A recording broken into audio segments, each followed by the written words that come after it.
welcome back to the Joshua Cuthbertson Show. Before we get into our special guest, I would like to shout out our 3 sponsors. Our first sponsor is Kearney's Designs, owned by Shaquetta Kearney.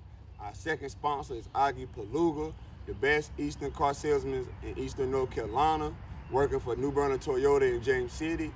And our third and last sponsor is the MMC Insurance Company, located on Trent Road, owned by Travis Wayne. So if you need any of those services, go to our 3 sponsors, and I promise you, you won't be disappointed.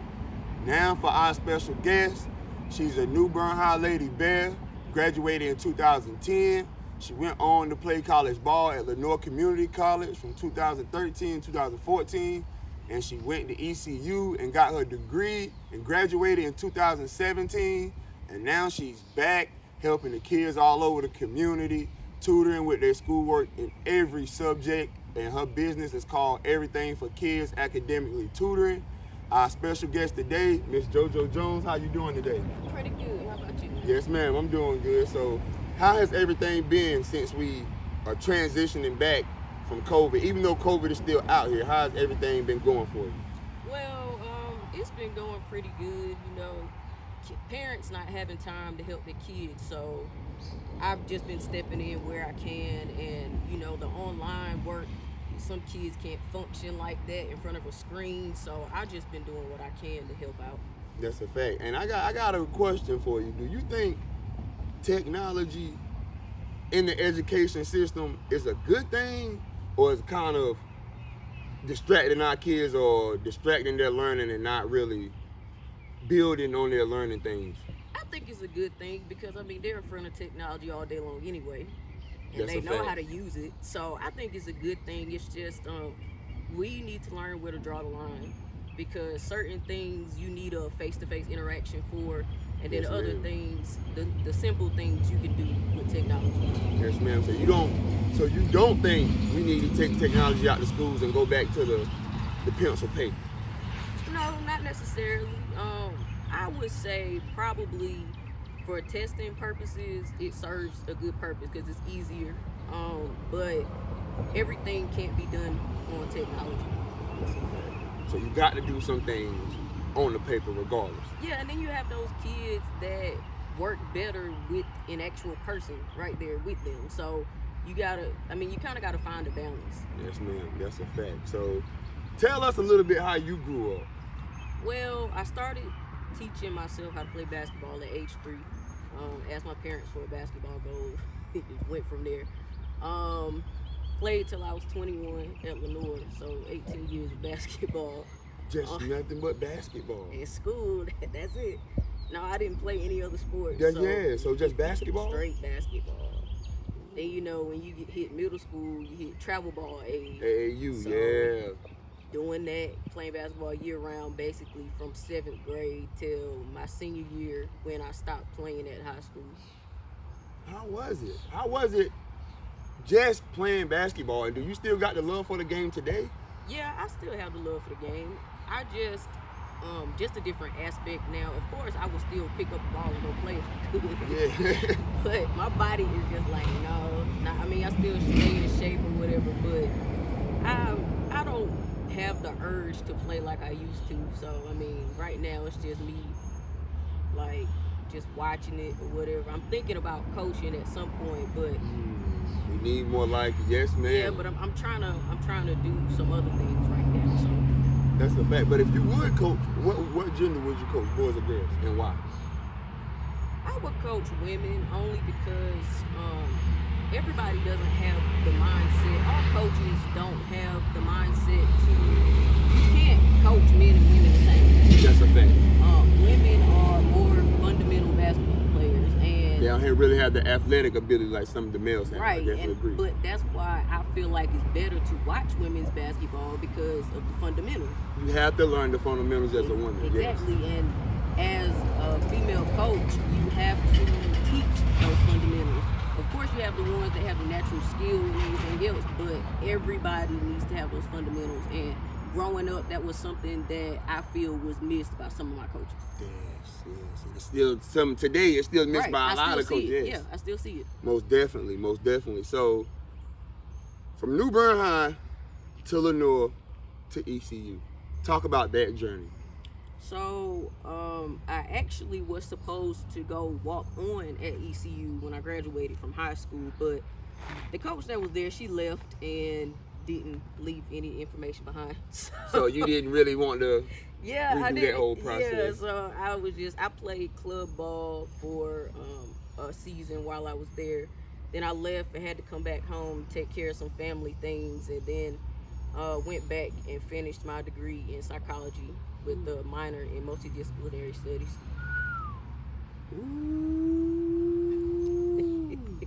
How hard was it? It was Leaving, coming back, having to go back, the mindset of, I know I can do it, but I just got to push myself to go back to do it. It wasn't hard for me because I literally, when I left, after playing basketball that season, I stopped mid-season because I got a concussion. So I haven't played on a team since then. Honestly, haven't really picked up a ball since then because I'm not really trying to go through it all over again. And you know, the second time it happens is worse than the first time. I'm just not trying to do it.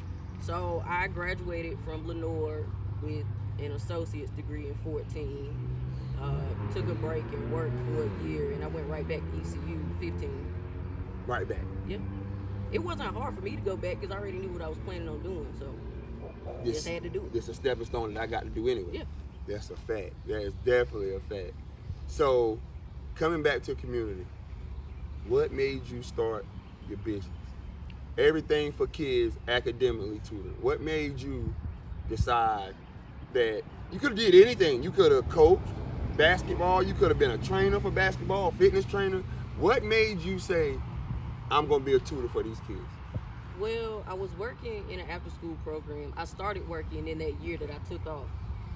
And it wasn't enough of us in there to give each individual kid their one-on-one time. And for the kids who struggle, they need that one-on-one time. Yes, ma'am. So outside of doing that, I would go I spoke to the parents about it, and they were like, okay. So I was doing it for free at first. It was just free time. So it really just came down to kids needing that one-on-one time and the lack I saw while working there. So I just went ahead and took it upon myself to do. Just step in. I'm going to be this person. Yeah, just do it. It's necessary, especially for black kids. Most definitely. Most definitely. So when you did it, how did you present yourself to the world? Like, your flyer on Facebook or Instagram, how did you tell yourself, all right, this how I'm going to present myself, this what I'm going to say, this what I'm going to call my business? How did all that come? Some prayer and fasting. Really. I'm much of a prayer. You know, I put God first and everything. So yes, ma'am. I prayed about it, sat on it for a couple weeks, and when I got my answer, I just went ahead with it. Just posted on Facebook, hey, I'm doing tutoring outside of this. Then Keith Sampson hit me up. KJ was actually my first student that I tutored outside. So KJ Sampson, yep, the football phenom. He was the first person, the first student ever you actually tutored under your business name. Yep. That's crazy. So how was it working with him? He's one of my favorite students to work with because he reminds me a lot of myself at that age. The drive he has, he's gonna be great. Yes, ma'am. He already is great, but he's gonna be great, and I'll be right there Yes, every ma'am. step of the way. Yes, ma'am. Most definitely. So, working with these kids all over community, different schools, HJ, Grover C, West Craven Middle, elementary schools, high schools. What is the biggest problem you see in today's school system? As far as what are these kids not learning or their biggest problem? Well, I see a lot of issues. If the kid doesn't understand this particular thing, why push them to the next grade? Because all they are going to do is build on this thing that they don't understand, and you can't build if you don't have a foundation. So if the foundation is lacking, you can't continue on, and I think that's a lot of things. Parents don't want their kids to look slow or whatever else by not holding them back, but all you're really doing is hurting them in the long run. Because they move and advancing, but they don't really know the information. Exactly. They are getting pushed ahead, but they don't know it. So then, now I'm up here, and I don't understand what's down here. here, so I can't grasp what's up here. Yeah, at all, because this is new information getting Exactly. kicked at me now on top of the information I already don't even And you know. have to use the old information to To get get the new information. So how am I going to get the new You information? can't. You can't. So how do you step in and, I guess not to say solve that problem, because one person can't solve the problem, but you can be a big impact. So how do you be the impact for these kids in that situation? So when I start with these kids, I start a couple grade levels behind. We work up to the problem, because the problem is not what's right here. The problem's back here somewhere, and we got to figure out where the problem went wrong, correct that, then we can get up. So why you don't want to understand the information to begin with? Right. So I mean, if you can't teach something if they don't understand what's back here, like trying to learn division but you don't know multiplication.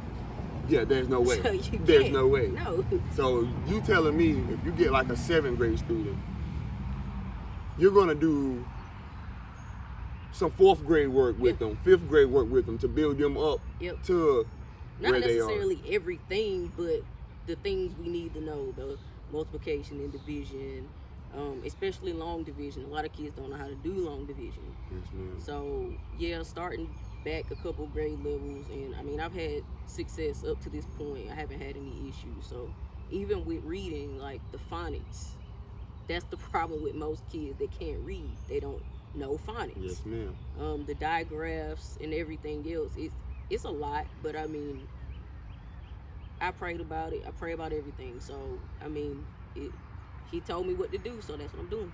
Yes, ma'am. Yes, ma'am. Any advice you have for any entrepreneurs out here that's, I wouldn't say scared, but a little nervous to put themselves out there to start their own business, or have an idea but really don't know how to attack it, their foundation to present it to the world? Any advice you would give? I would say to don't discredit yourself, because a lot of us, myself included, we won't. At first, I wasn't charging what I was worth. So now I'm moving into that, and that's what I'm doing. But if you have faith, all it takes, what did it say? Faith of a mustard seed. Yes, ma'am. That's all it takes. You take that one step, just keep going forward. The little progresses mean the most.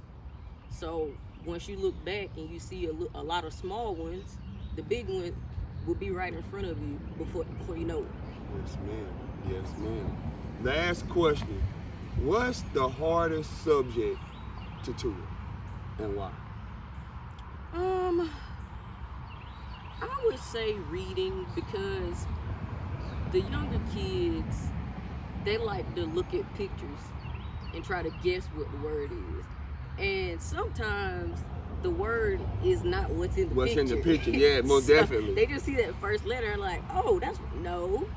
You gotta break the words down. And it's harder, actually, you know what's crazy? It's actually harder to do it with the older kids because they're so set in their ways.